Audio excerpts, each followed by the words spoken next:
waxaad sheegtay inaad inaad tahay taliyaha guud koofiyadna waa xiran tahay oo koofiyada ciidanku ma xisbi ciidan ba xisbiga waxaan aaminsanahay falsafada ah mid ku taag qofkii ama maamulkii ama askariga gacan ku hadal nagu bilaabo waxaan aaminsanahay sidaas la mid ah inaan ula tacaalno darbaxsho ayaa isaga fujinaynaa dabna dab ayaa ku duminaynaa gacan cusub maana kubadan sida dadkii hore ma marka gacan cusub hubaysan inaan ku qabsano baarlamaanka madaxtooyada isbedel wanaagsan oo keena dhalinyarta haweenka beelaha oo codkooda helin wari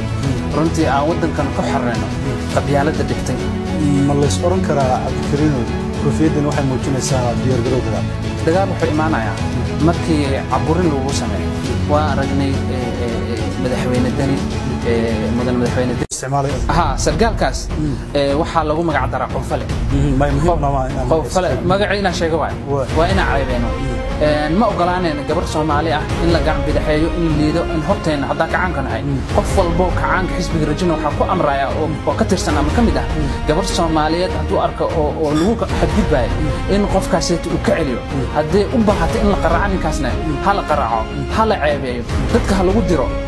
qofale kaliya maahan qofalayaal badan ay jiraan ninkaas waa ninkii amray xabad in magaalada dhexdeeda lagu dhexlido oo xabadaas ay gabar maskiin ah oo laga yaabo jig maskaxad inay ka soo gaarto musqusha uu kale oo qayladeeda laga maqlay magaalada dhan waa ninkii amray in gabar Soomaaliyeed oo 15 jir ah